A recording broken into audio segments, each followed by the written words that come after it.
Jedi. And we are live. Nerding out with Mike and Tom. Ahsoka rocks. Hey, Thomas, how are you doing?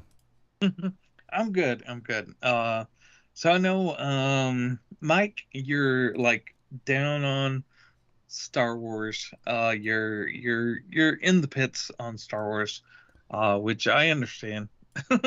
Yes. It's a thing. Ahsoka came out a few weeks ago, and I just now got caught up on it. So we're doing a live thing where I give my reaction on Ahsoka. But let's hear your take on it. Yeah. I was gonna say, before we get into to at the top of the show here, great intro on what, and we are gonna be uncovering that because I have some things to say. Not necessarily all negative. I have my I'm in my feelings about it, as the kids would say. Hmm. But before I do anything crazy like that, let me get teed up here and then get the Hmm. scenes here. We are ever growing and changing here at the first lesson, the Nerdom, with Mike and Tom. And with that being said, I want to talk about our show. Hit the thing. I wanted to take the first 2 or 3 minutes is pretty critical on a YouTube video on learning, and that's all wonderful. But this is of course live, so if you rewatch this, we are so grateful and appreciative of that. We do this as a thing of love, and it is fun to do. Art is fun. Art is fun.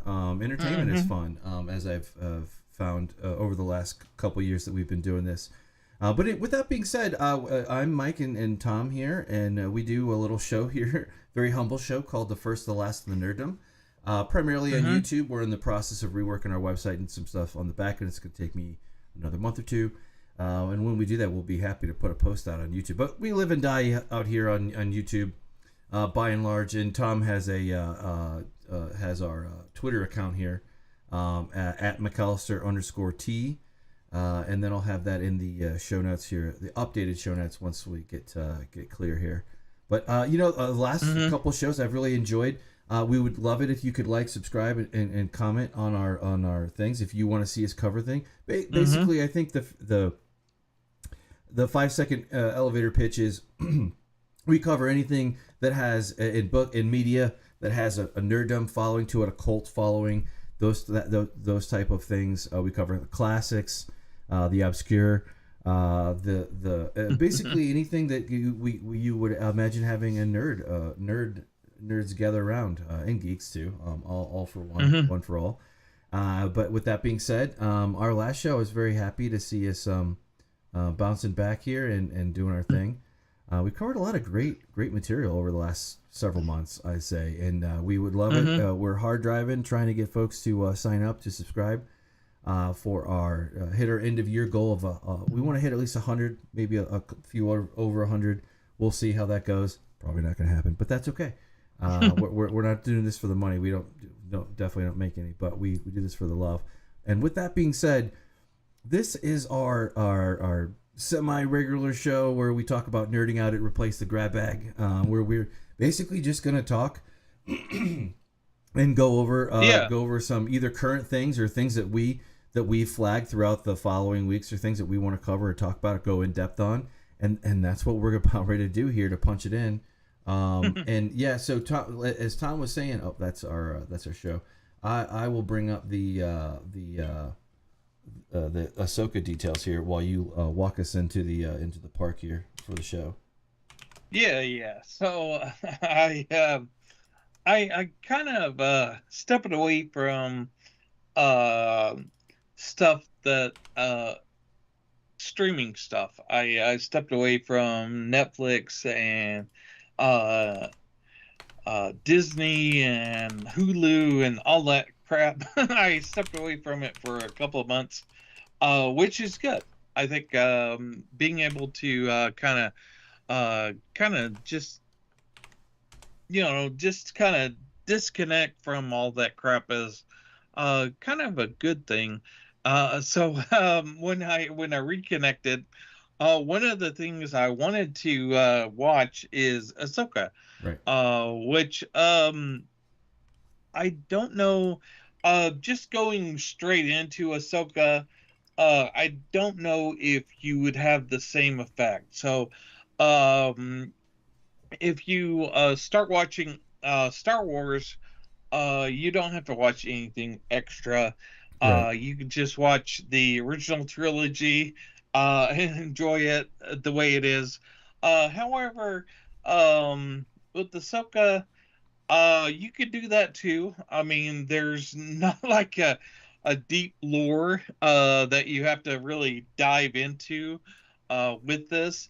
But with Ahsoka, she's building off of uh the Clone Wars, which started as a cartoon during the 2000s. It's a child's show, which, you know, you have the trappings of a child show. You know, you have the you know, it's not going to be very deep into it, but the you have the like certain episodes that star you know, like droids like C3PO and like Jar Jar Binks. Certain episodes that you have those episodes, you know, like and then you have shows that spotlight Anakin and Ahsoka, which is his Padawan, and this is built upon episode after episode, and you have this storyline that bridges you know, the Clone Wars, and you also have uh the Rebels, which introduces several other characters, Right. and which also leads into the Bad Batch, which all of those are really great shows. So that kind of has like this whole storyline. And then Ahsoka is like this continuation of the storyline. And you know, you have you know, it's, you know, with fantasy storylines, you don't have like this really detailed storyline. You know, you have these kind of sound bites that you can go on, that you can kind of go on and really understand the story. You don't have to know all of the backstory, but if you know the backstory, it's even better. Right. Right. Yeah. And Yeah. I was gonna say,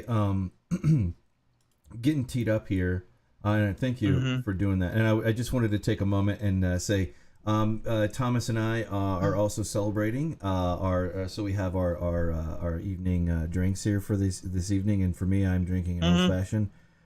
In the most nerd thing that I have, that I paid money for, which is the Expanse decanter and something or other, and the two glasses sets that were when the show wrapped, they made those for the this little Robert Burnett Chris Gore type little insight. But they gave those away to they made them, and they etched the cast member's name on the bottom of the glass and on the decanter, and the decanter has a picture of the Rocinante, the pinup type thing. Anyway, but little fun fact: the on Dune on the Facebook Dune group, somebody was saying, "Hey, I'm selling this. I don't know if you're interested or not," but it was one of my friends, and he didn't really care about it, and I was like, "Oh, okay," and I did, and it was real. It wasn't a scam. But that's the nerdiest thing. So I'm enjoying that as we go, as we're about ready to get into Ahsoka here. Yeah. And I have my red drink. Yeah, absolutely. Yeah, what are you drinking? Is. Yeah, what are you drinking tonight, Tom? A little bit of vodka and some Coke. Nice, very nice, very classy. Very classy. Yeah. But as you were talking about how, kind of, calling it out directly, I don't hate Star Wars. I just kind of walked away from it. It's not, again, it's not animosity. It's not that. It's just that I just kept felt like feeling like I was a yo-yo. Yeah, well, I know you. I think you have similar thoughts on that too. But before I hand it back over, I don't hate or love it, but unfortunately, I don't have any animosity toward the Ahsoka. Of course, coming in, just calling it like it is. I am. I changed my thing. Yeah. Anyway, silly thing. All right, cool. We're still on point. Sorry. I was gonna say I have not watched all the Clone Wars. And then the Rebels, I think, is also tied into this, I believe. right. My understanding, but I have no background with them. Like I'm aside from like I've watched maybe 5 episodes total for the Clone Wars, and then we're talking about when did the Clone Wars come out anyway? Wasn't it mid OOs or late OOs? Yeah, the 2000s when Clone Wars came out, and Okay. like that was under George Lucas's wing. So Dave Filoni, which he wrote all of the episodes of Ahsoka. So he is the mastermind behind Ahsoka, Right. the TV series. And so yeah, the TV series of Clone Wars, yeah, like I was saying, it started as a children's show, but the idea was to also further the ideas of George Lucas, and so Dave Filoni during Clone Wars was under the wing of George Lucas, so Right. he had that mentorship, that he had that insight from George Lucas, and there's like some cool ideas that George Lucas came up with. He had that insight during from George Lucas. Both the original trilogy and the prequels, like Boba Fett during the original trilogy, and then the original trilogy and Darth Maul during the Okay. prequels. So that's the connective tissue that starts us off on these with these folks, right? Yeah. So like during the Clone Wars, that's the connective tissue that they starts us introduced off on these with these folks. the Darth Maul coming back, and made him kind of spotlighted him as a really interesting character, and brought him back as a character, and also develop Ahsoka.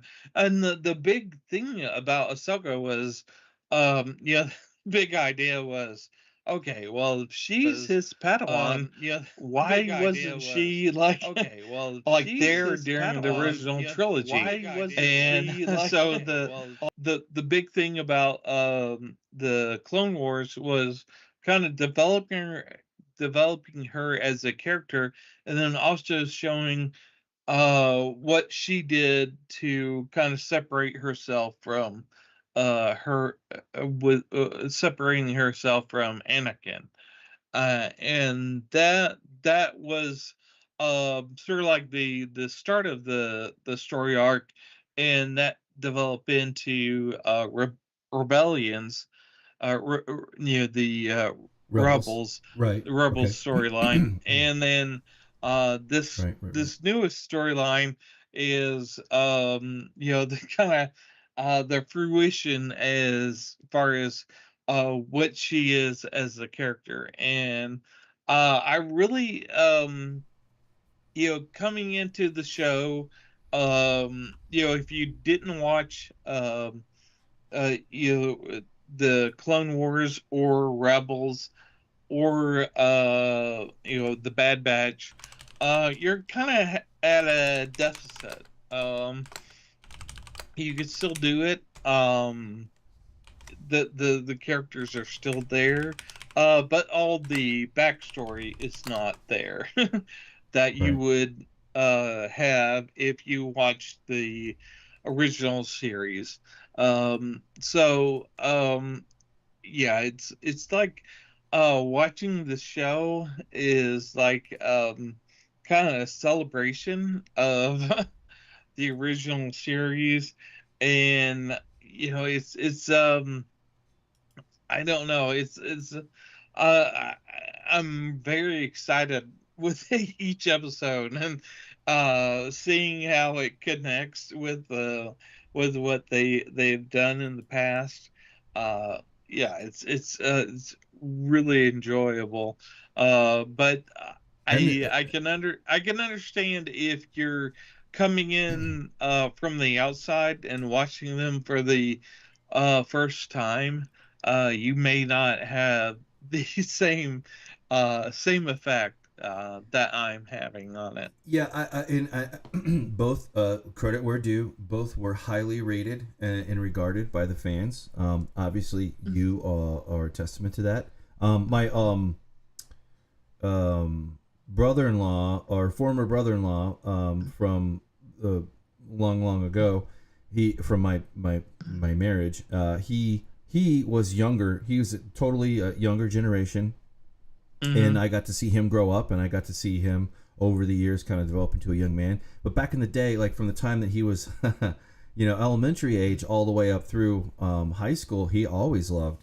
He and his cousin loved the Clone Wars and Rebels too, especially the Star Wars. That was big. That was big back then. And I Oh definitely got to yeah. see that. It happened.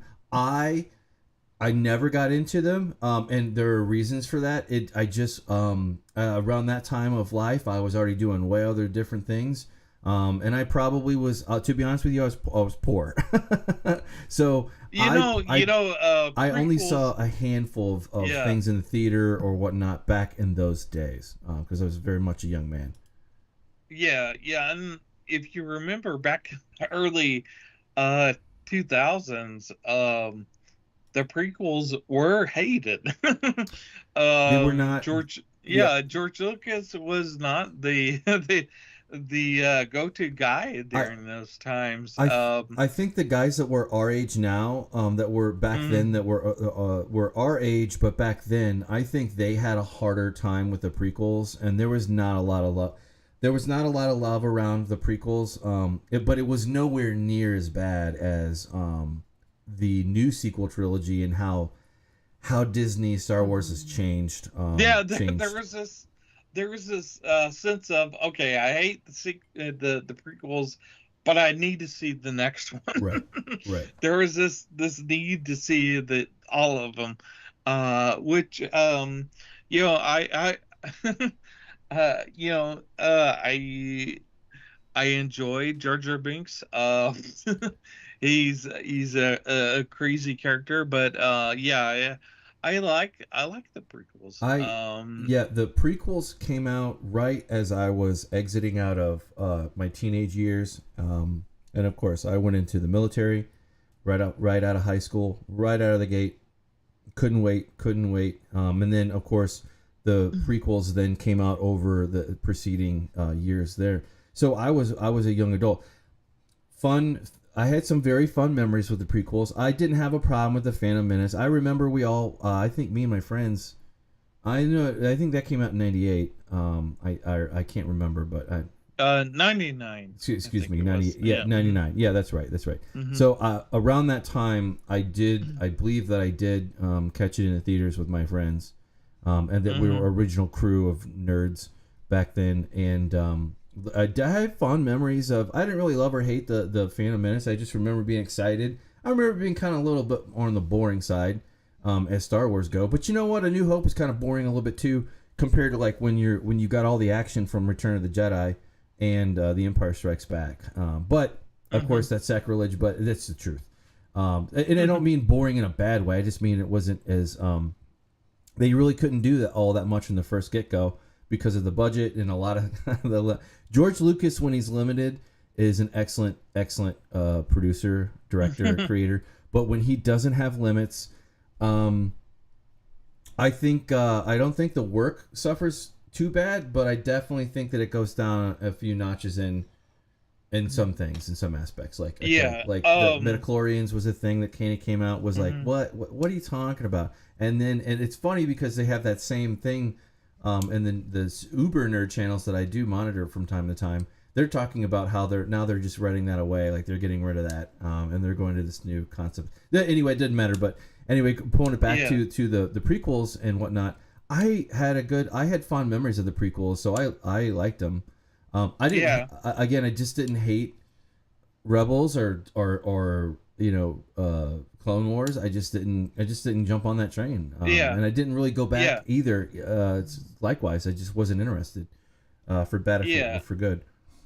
Yeah. So it breaks down the original Star Wars trilogy for me. The basic story, is a fantasy story, which is, your basic story of, a young person finding out their parents are greater than they are, and going on to greater things within themselves. Sure. So the story's, your basic story.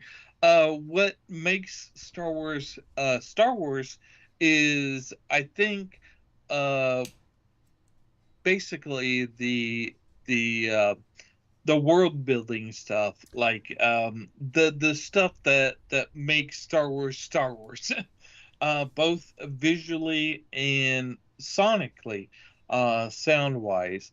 And I think the true stuff of Star Wars is that, plus the the characters. I Right. think the characters, plus what Star Wars is, as far as visual and sonically, is kind of what kind of gels together what Star Wars is. And I think what Ahsoka does is really does the visual sense of Star Wars, plus the sound. I mean, the sound and soundtrack of that show is You're amazing. talking about Ahsoka. And Ahsoka, yeah, Okay, right on, right on. and the characters are really great. So that kind of carries on that tradition of the show. Plus, at the end of it, when they do the credits, they do a really great job of sort of echoing Game of Thrones. There's like this tapestry of kind of like the star constellation that Okay, they kind of go through. I heard about that. That's Yeah, that's kind of like Star Wars. Right. That's really, really great that I love listening to. But yeah, the sound design of Ahsoka is really, really good, and the visuals of Ahsoka is amazing. Yeah, I have heard very high praise for it, across the folks that I live vicariously through sometimes, and I've Hmm. also heard some dings on it. But what I've heard is more on the scale of newer Star Wars movies. To be clear, would be Andor is very much well received and well loved, and Hmm. people really really love it and enjoy it because it is quality, and it is finally something that has nothing to do with the Skywalkers or the Palpatines or the Jedi or the Sith or any of that stuff.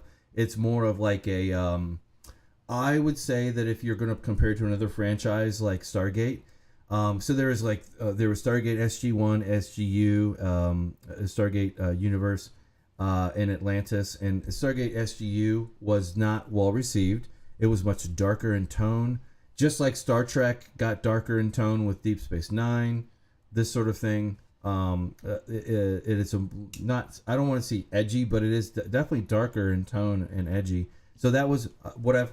My understanding is the fans are taking Ahsoka very positively, where they have not taken as positively to Obi-Wan or the third season of The Mandalorian, or these very Ahsoka the, Ahsoka's a good story. right. Ahsoka's a good story.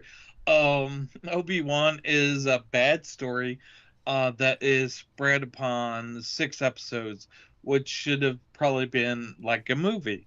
A I've heard movie that may have criticism. may have may have been a good route for it. Andor is a really good show.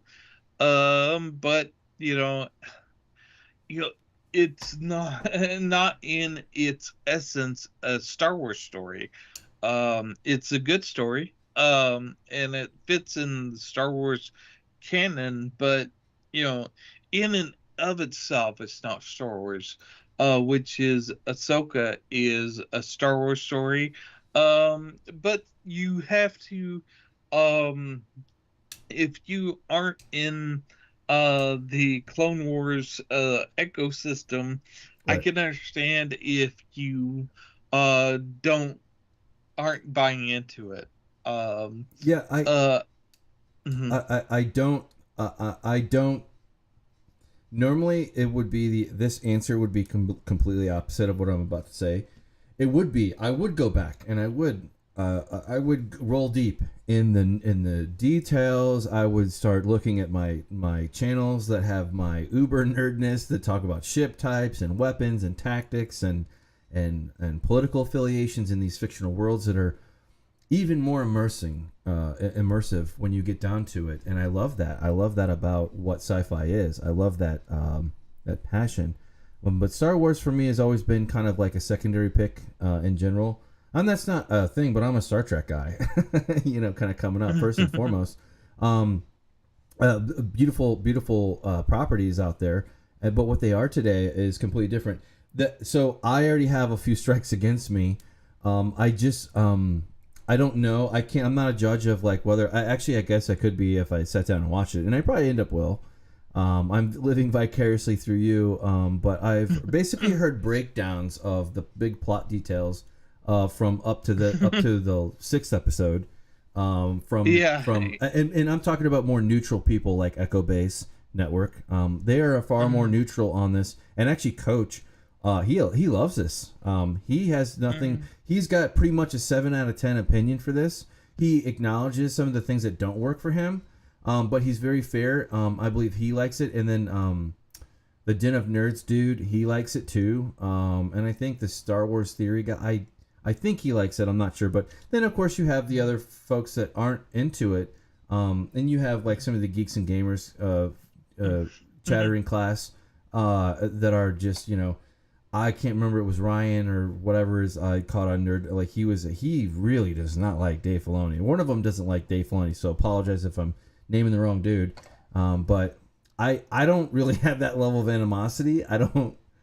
To me, like this is Yeah, all they. like my divorce with Star Wars kind of started with when they got rid of the expanded universe, and all those Heir to the Empire, all those books that I grew up on and I thrived on, that really grew my passion for like a post Return of the Jedi world with Luke and Mara Jade and their kids eventually, and then there's a Jedi Academy series. I read all those books. I was really into it. I kind of fell off a cliff though, like when they started to go for it when the kids had their kids. Like that was a little bit far too filled for me. And the Yusang Vong story arc, I kind of pieced out on. But that's you're talking about decades of books by that point. And then they came along and they canceled them. And I only mention all this because Thrawn is one of the interesting characters that they pulled from the expanded universe that has nothing to do with the prequel or the sequel or the original ideas or thoughts about Star Wars. It was they borrowed liberally from that universe and they pulled out a few. I think they probably pulled out a few more things, but the biggest one is Thrawn. So you are caught up to it, correct?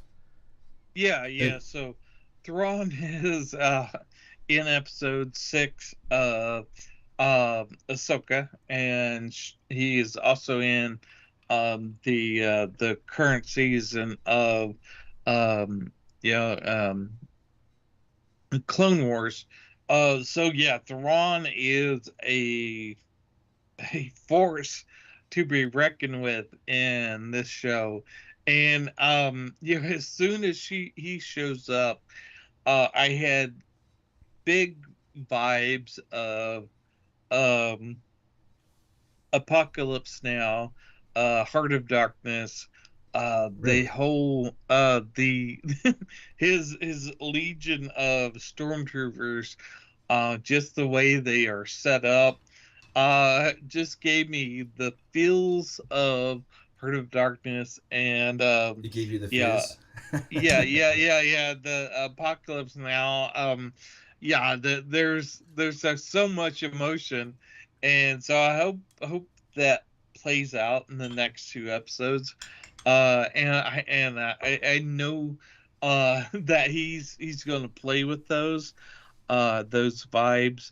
But yeah, the fact that he's um kind of digging into all of the history of the shows, and he's kind of digging out like kernels of awesomeness from from the shows.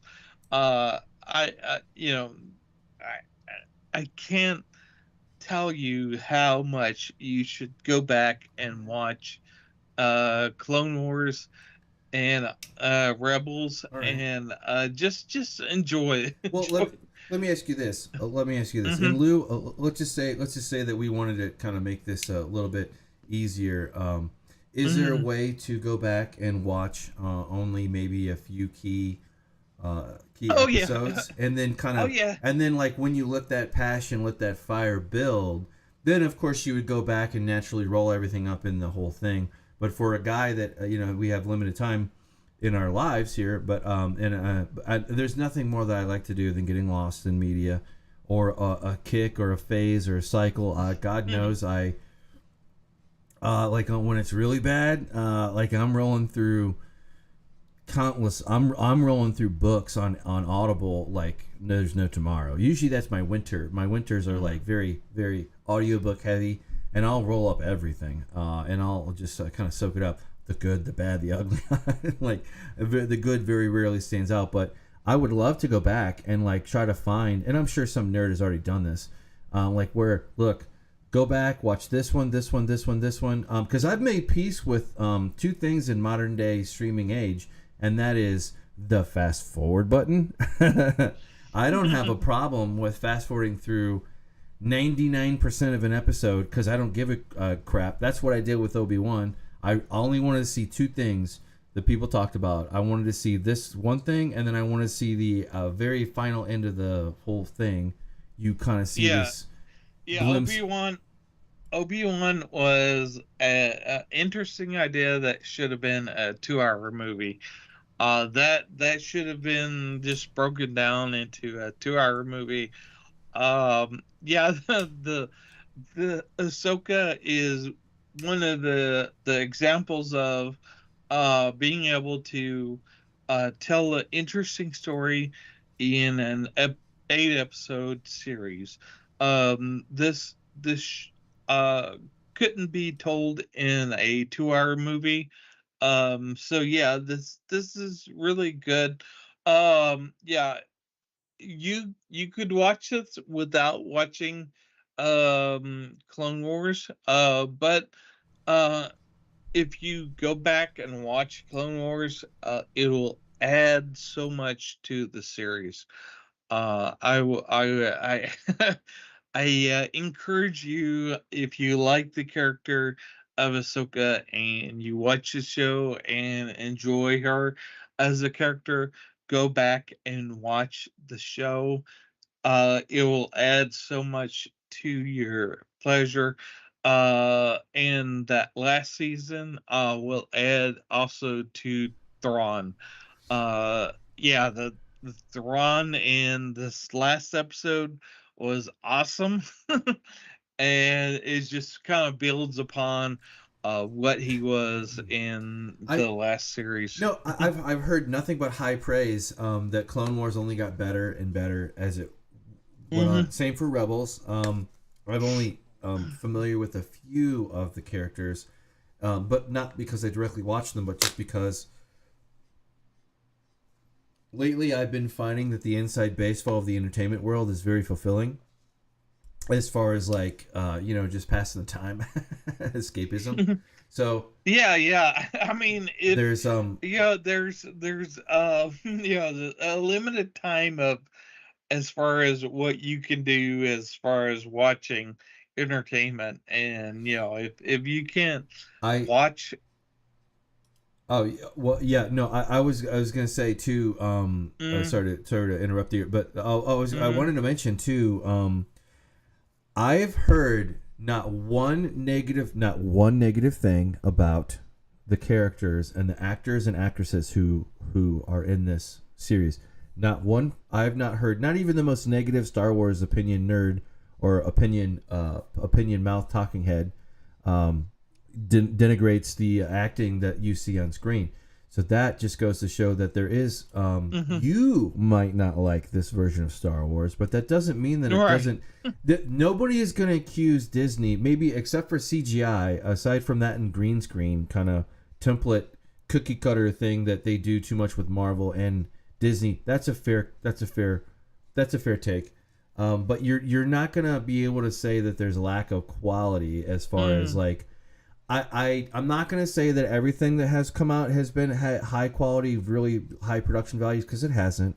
But I would say when you have a Dave Filoni attached directly to the production, where he gets to call the shots, and he does.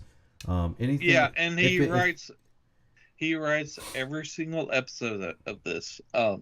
Yeah, so Yeah, he is the writer nobody of. can come and say that it's Kathleen Kennedy, that pardon my language, that horse shit.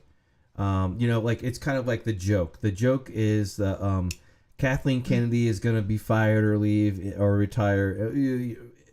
Infinite permutations on her leaving Lucasfilm or whatever. But at the end of the day, it's kind of like the joke, the nerd joke. The Linux is going to be this year is the year of the Linux desktop. And it's like, nah, that's one of them things that ain't gonna come true. Sorry, bud.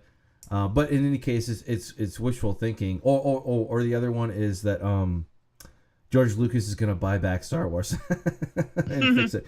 None of that fantasy is gonna happen. But aside from that silliness, Dave Filoni is directly attached to this. So good, bad, ugly, he is right there. I don't have a negative opinion on him. I don't have a positive opinion. The only thing I can say is that I probably, because you're into this and you give high praise, that goes a long way. Again, we're back to word of mouth era, where it's not so much you read a critic that you like or you buy into the marketing buzz. None of that works. None of that works nowadays. It's more about your friends, you have that one dude who has all the answers for that thing, and he always has a suggestion or something.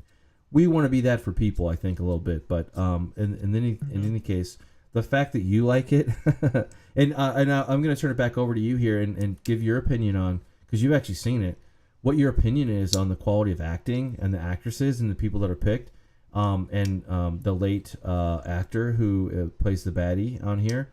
I think this is the aspects that you're getting fed here in this series, I think, have been severely lacking in the last few years of Star Wars. You don't have that tension of like anti-hero or hero.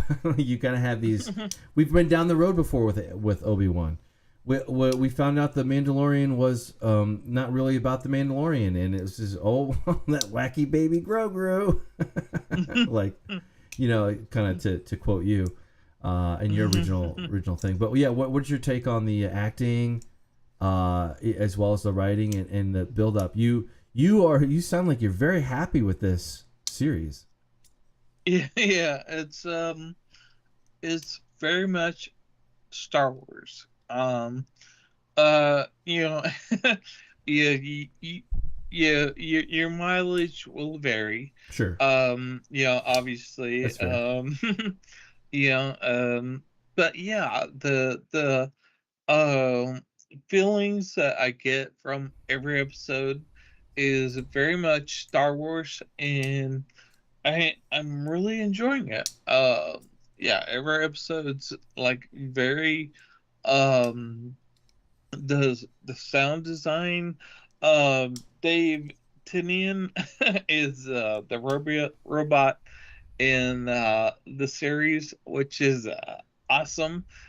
The uh, I think he's like one of the best Doctor Who's, and he's also one of the best uh, robots in as far as Star Wars. But yeah, it's one of those series that hits all the right notes for me. And I don't know if that carries on with you as a lover of Star Wars, but it does work for me. I can't. I'm not gonna say something sucks when I haven't seen it. I'm not gonna play that game. And I think that's very disingenuous. If somebody is listening to you, whether it's your friend or your family, your mom or your dad or your siblings or whatever, your best friend or your partner, spouse, whatever, I think that if you haven't seen it, unless there's like a preemptive reason outside of the content and the quality of the content to not see something, like for example, I did not show up to see the Flash movie. I want no part. As a parent, I'm turned off by the fact that Ezra Miller is still making money. I have a big problem with that, but that's me. That's a me problem. Like, I can acknowledge that, and I don't even need to acknowledge it because it was a turd anyway. So I don't really care as it goes. So there's some things that, and plus I don't have time for that. What I have time for is good quality story writing. The only permanent negative thing that I would say that I will never be able to get over is the fact that Thrawn to me is permanently and forever tied to my psyche, a young psyche of reading those books. That was the first trilogy into the Star Wars books that I got into. The first book that I read was right after. It was very kind of it was more of like a Rogue. What was the Rogue One? Yeah, Rogue One. It was very much like that, like where it was off the beaten path. Had a kind of sort of had to do with the main characters, but not really. Baccarat, and I'll pull the book up here in a minute. But the first book that I got into with that that universe, getting to love Star Wars again, but in book form. That was one. That was the first book. It was perfectly adequate. It was fine. I loved it. I don't think it was great compared to like other books, but it was a very strong start. But it was that there was that one, and then there was Heir to the Empire, and I fell into that. I fell in love with Timothy Zahn. Timothy Zahn as a writer. His version of Star Wars, it's a little wonky, but you know what? There was Jar Jar Binks, and there was the Ewoks, so we're okay with that. We're Star Wars always has kind of like a little bit of a softer edge push to it that's not meant to be anything but straight up adorable or whatever. And I think Star Wars not perfect. No. And I would challenge you to watch episode 6 of Ahsoka and see Thrawn and see if you like him, because I love Thrawn in episode 6. Yeah, I guess I have to set aside and divorce the Thrawn that I know as the Grand Admiral, and they did copy some things. I to be honest with you, I think they should give Timothy Zahn a check. I don't really care how big it is. Well, I hope it's substantial, but worth his while. But like, they took from him, and I think they should justly compensate him. Because they did borrow aspects. The core character remains. He is a different species. He studies his opponent's artwork, their civilization's artwork, and then he's a master grand tactician and stuff, and he has echoes of, and this is a big reach, but if you're an Ian M. Banks fan, he would be a Zarqawi type character. If you're familiar with the Culture series and that, like where he's just, but that's a different genre. But I would be curious. Yeah. I probably will. I've heard enough good. There is a definite sense of Apocalypse Now in All right. this episode It was a very good movie too. of Thrawn. Very good Yeah, movie. yeah, yeah, Very, very, very good. yeah. But probably easily in the top 25 best films probably of all time. Mm-hmm. Easy, easy. I don't think Yeah. anybody would Mm-hmm. argue with that statement anyway. Yeah, yeah, absolutely. Yeah, But that's yeah, going back into, aside from my prejudice with my Thrawn, the books, mm-hmm. kind of like to quote you, you mentioned Stephen King, and he said, "Look, man, Mm-hmm. what do you think about that? Or what if they make a horrific abortion of a thing with your property?" And he's like, "So." Mm-hmm.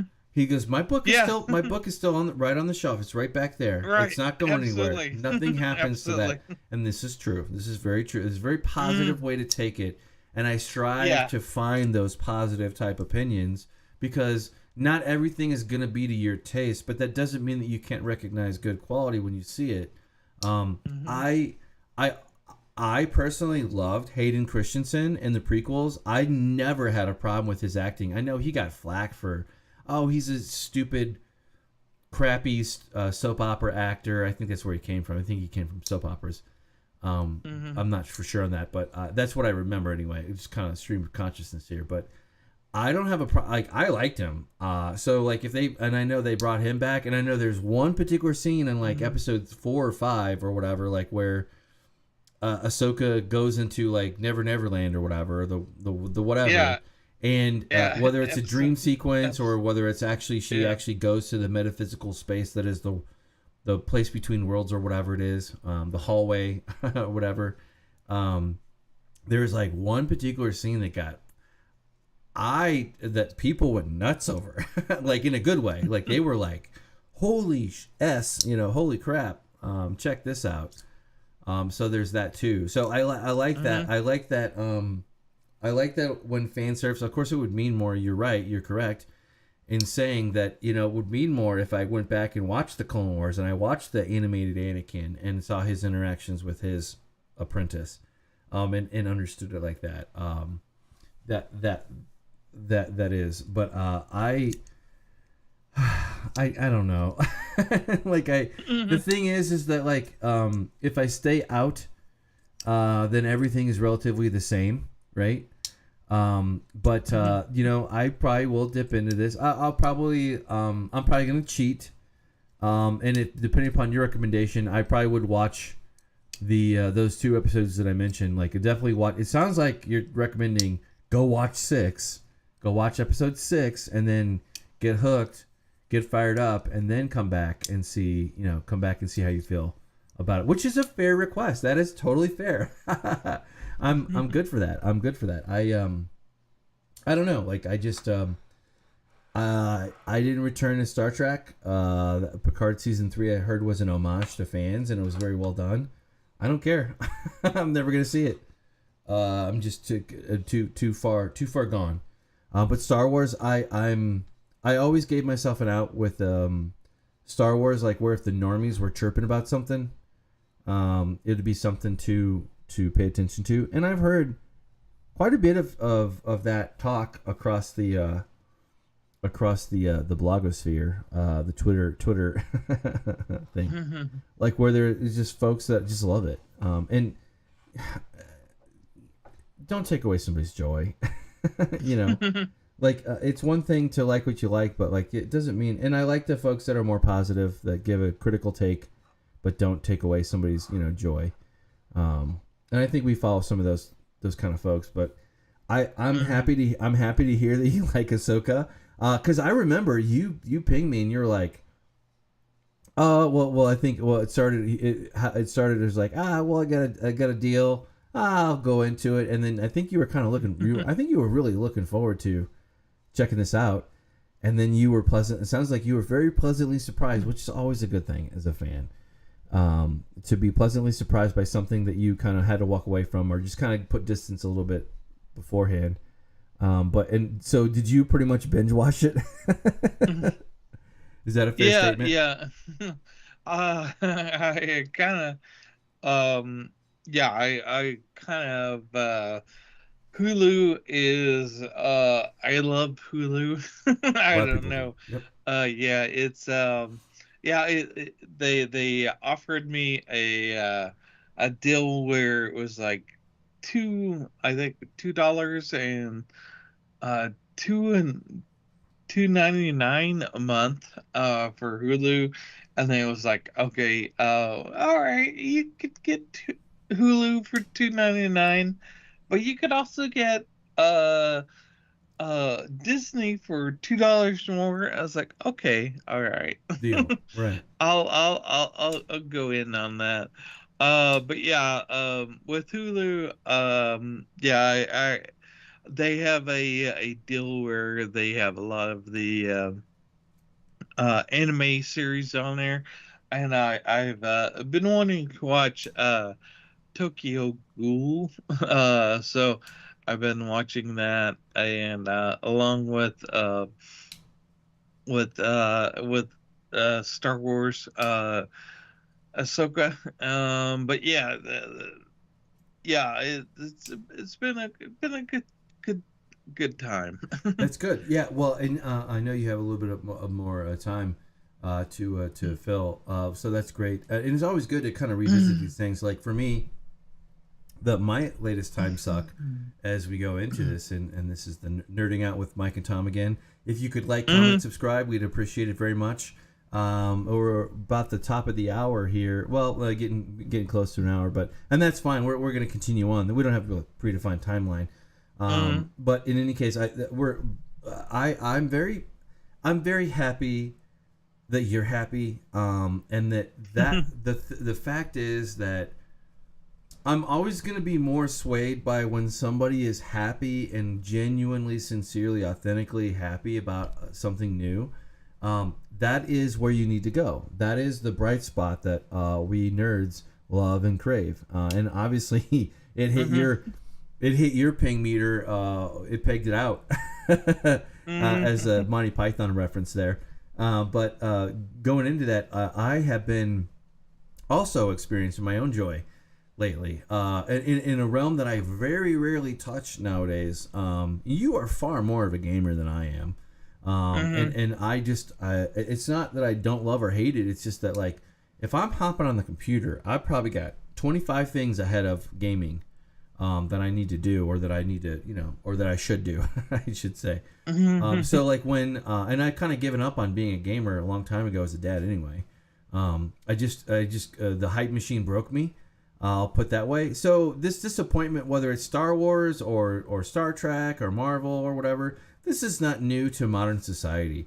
We just seem to have this like this Romeo and Juliet kind of suicide pact kind of type atmosphere around these properties, like where something comes out and it's your jilted love, and you you just have to just jump off a fucking cliff because you just can't take it, or it's just kind of over the top and whatever. But the hype machine, I think, built around the video game media and that space has been obnoxious, and it's kind of like signaled my heart was broken for a few games and franchises. And I know you're working through The Witcher 3, you're working through some other ones too. Jet Set Radio, I know you've talked about, like that's a passion for you. So one of my passions came back to me, and I was really on the fence about Starfield, what I'm talking about, because I love Fallout 4. I put Fallout 4 came out in 2015. I remember holiday, it came out November, October, therein, somewhere around there. I don't know the exact date, but I remember when it came out. I didn't grab it right away, but I grabbed it as soon as I could, and I played the hell out of it from like December. And that was it wasn't a bad year, but it was just like a very, very much a down year. And it was just very much, I had a lot of downtime. Let's put it that way. And I used that time to play that game, and I easily sunk 300 plus hours into it between December, January, February, and March, I think, of that year of going into 2016. I played the hell out of that game. And I loved it. And what I'm getting, this is a long build up, but again, we're Mike and Tom with the First Last Nerdom. We're just doing our semi routine, our semi regular episode called Nerding Out, where we just kind of go over the things that we love and like want to talk about. Tom just spent basically convinced me to go see Ahsoka. Point of fact, and I was already kind of 25-50% there anyway.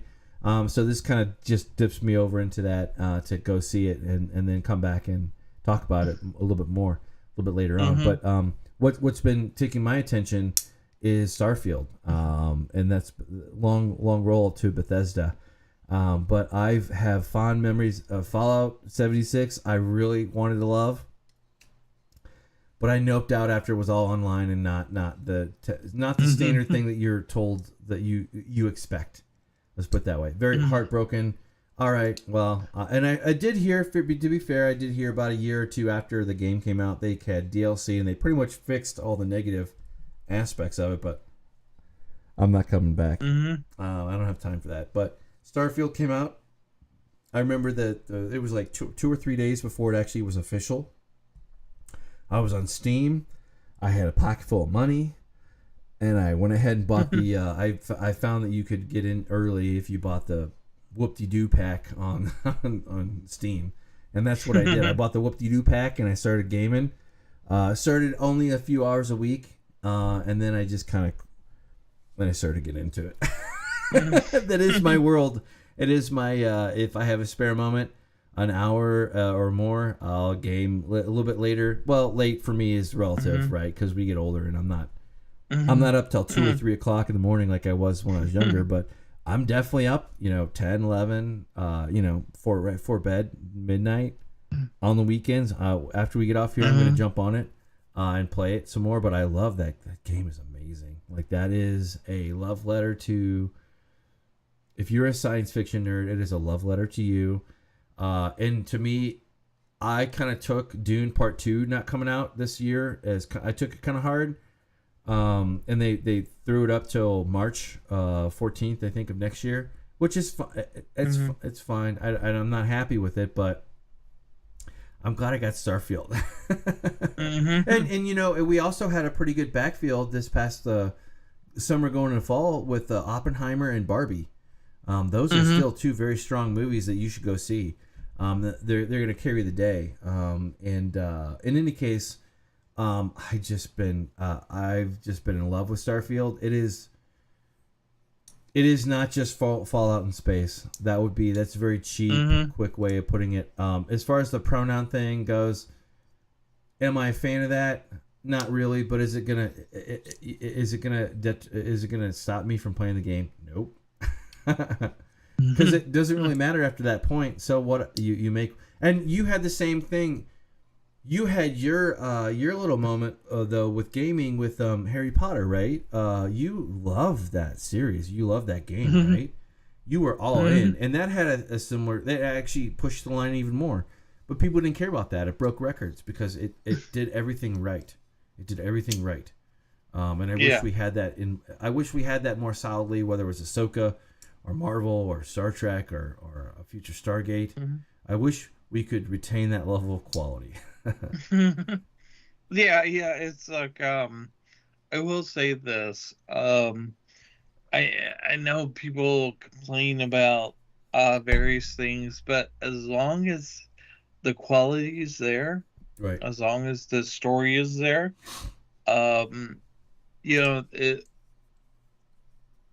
it's good as long as the story is there. As long as you could tell a quality story, and you don't have to worry about any of the other crap, it's good stuff. I don't have any problem with any of the other things, as long as you tell a good story. Right. Do you have any plans on playing Starfield at all? Or actually, let me ask you this, and I'll have a follow-up question here, but I'll let you answer that one first. I kind of looked into it. I don't know if my computer will sustain playing Starfield. If it does, I'll try playing it. Otherwise, I may get the newest Xbox series game system, but otherwise I'll stay with PlayStation. Yeah, and I make no bones about I am a big Microsoft fan. In a lot of ways, I think that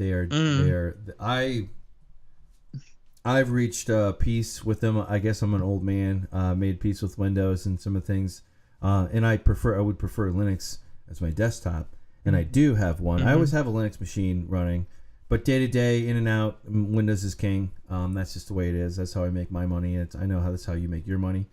But Starfield with and again, Microsoft bought Bethesda, and I don't have a problem with that. This is my big gripe about diaper baby gamers in 2015 when they announced the console, the new one, not the Series S or X, but the last one, the X and the X, whatever the hell it was.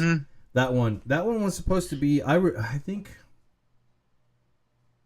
No, it wasn't with you. It was with different folks. But basically, Microsoft was trying to come out with like an app store kind of concept for digital media, like where it would phone home. It would just ping the internet once a day. I don't have a problem with that. But that was very much back in like not everybody had fiber or even high speed anything. That was just starting to turn the corner, like where most people have it. And so people, and I understand why they complain. But it's like, man, you screwed up a whole thing, and then Microsoft backtracked, and they said, no, we'll wait on it. And then finally, we're like 10 years down the road, and we're finally getting to the point like where this is the concept, like where you pay Microsoft money, or Steam. Well, not Steam yet, but Steam's always worked. Always been a fan of that, and that's been around forever.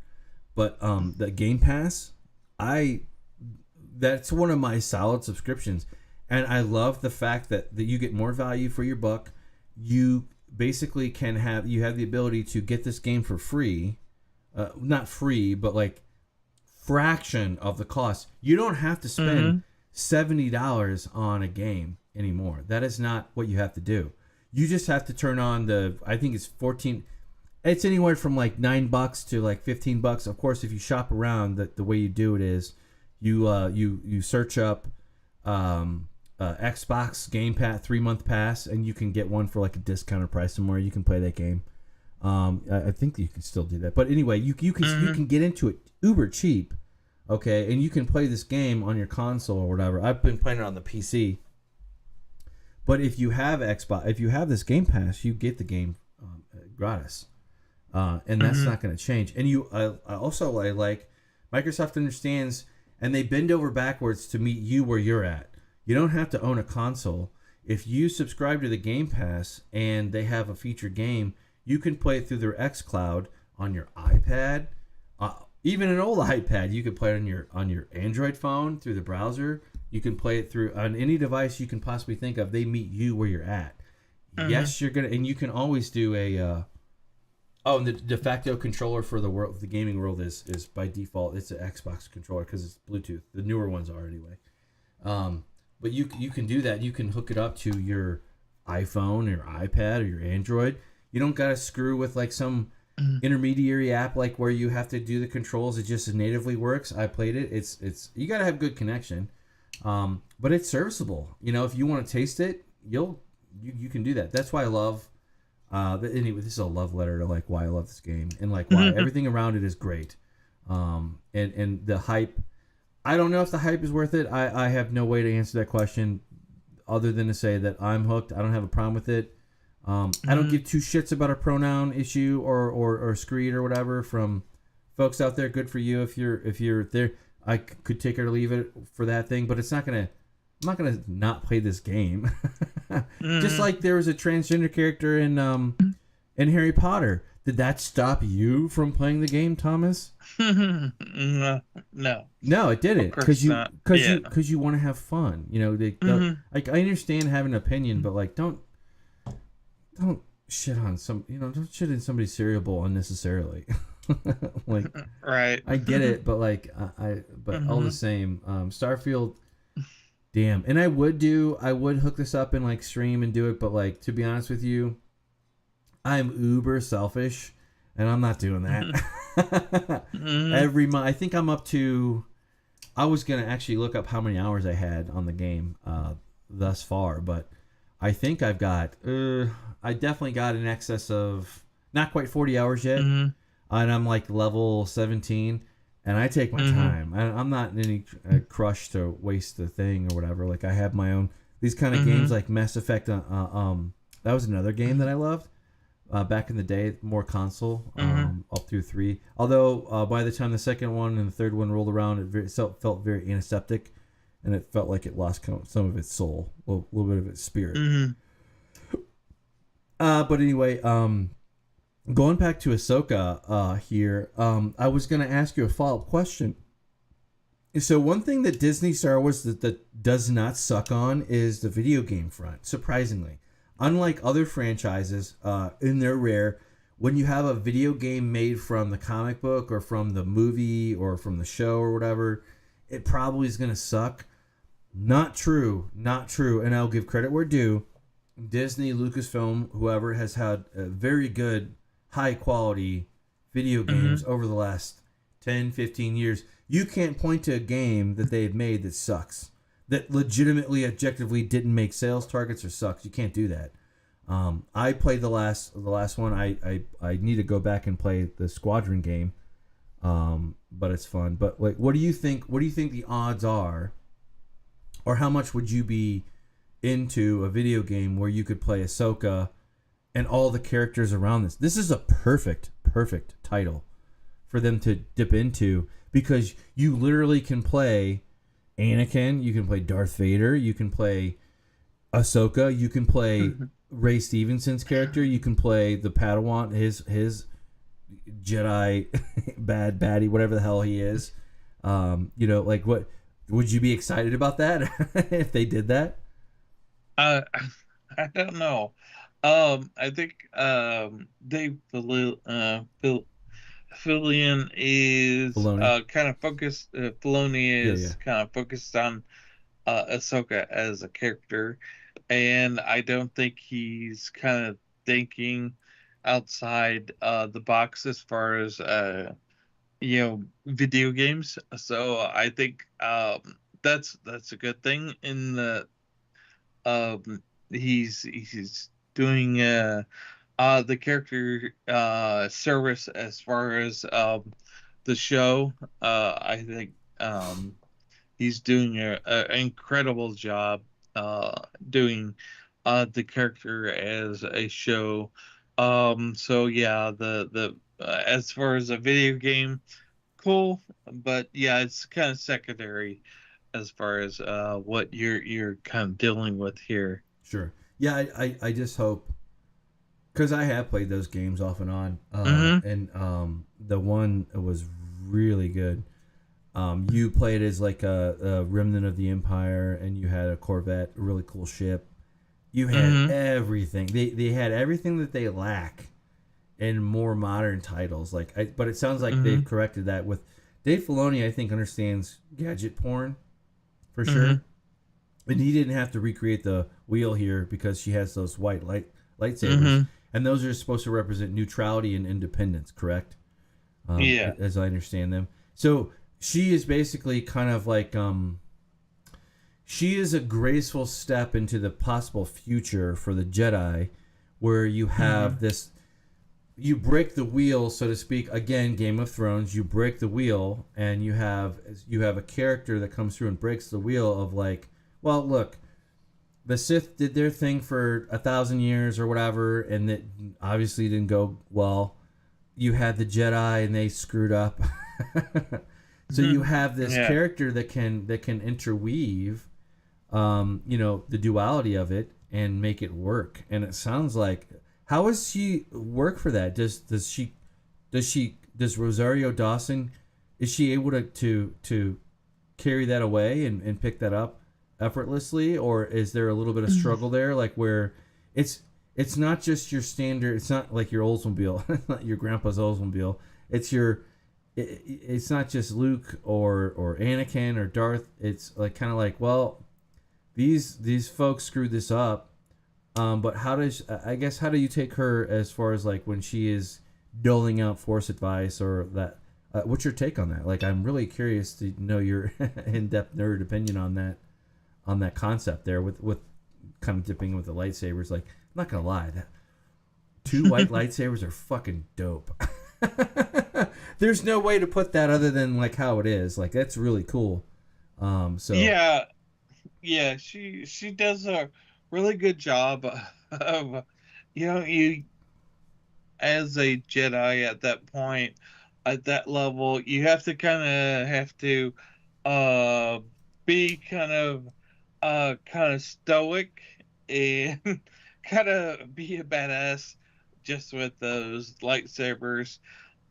So yeah, see, on the show, it's kind of interesting in that she's kind of a badass, but kind of not showing how a badass she is. right. That's awesome. That's awesome. Yeah. I think we're coming up here on the. You want to cover anything else? But aside from a big thumbs up for go watch it. No, I think we're good. Yeah, I was gonna say I don't really have too much to cover. Like, other than like we already covered it. You convinced me. You've convinced me to go watch this. And in a certain light, you can enjoy anything if you are willing to kind of put things aside and let things be. Like, that's kind of fun. I love being a dad because I have that ability innate. Okay, the Marvels that are coming out. If you heard the chattering class, any dude with a beard, age 40 or 30 to 50.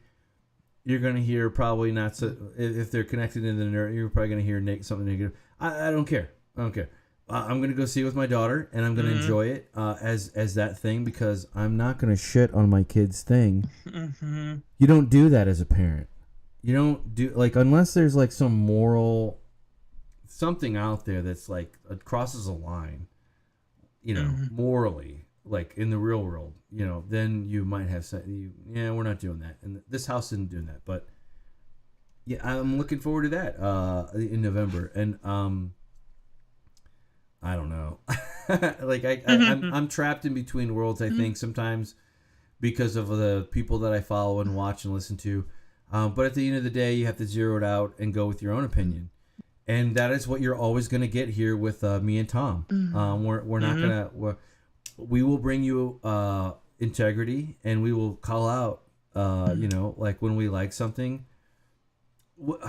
I don't know about you, but like as I've kind of learned and grown with this channel, it is about fun.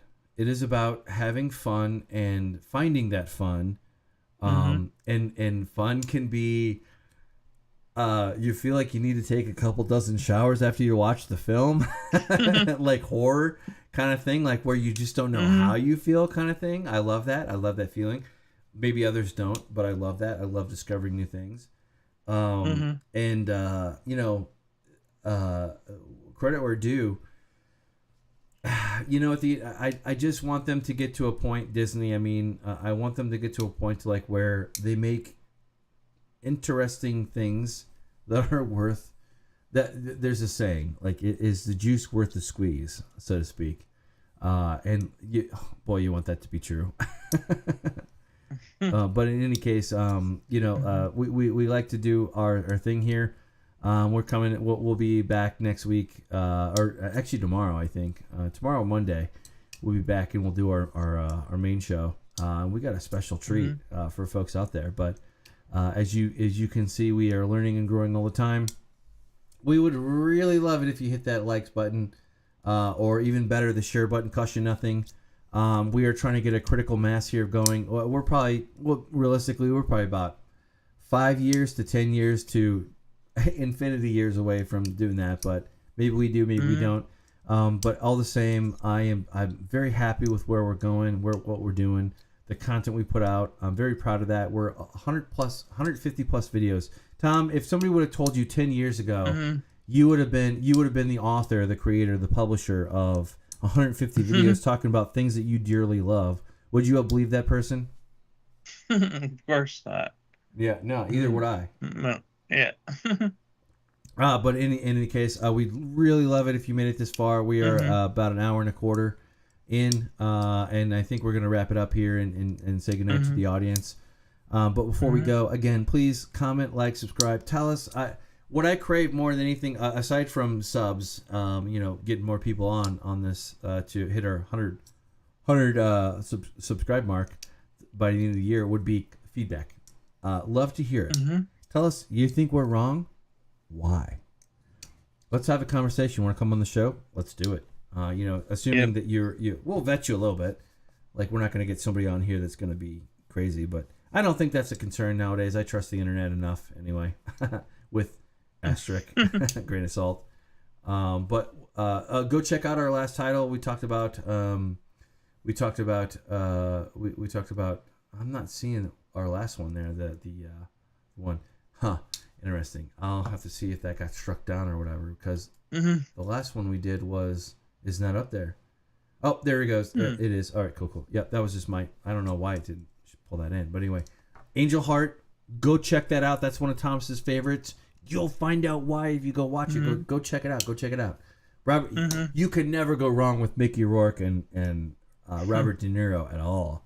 At all. That's like, how can you not watch The Heat or Heat with Al Pacino and all them guys, and Val Kilmer, and that's a great movie to watch too. But anyway, I've been Mike, and this has been, and Tom has been Tom, and we're gonna give you a special treat here on the outro, as I kind of filibuster and set it up here. But Tom, I like your shirt. What does your shirt say? The child. The Yoda, right? Oh, okay, all right.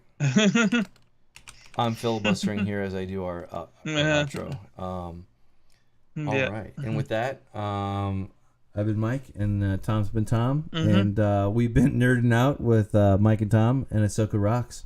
Go check it out. Yep. May the Force be with. This has been a the1st-thelast-TheNerdom production.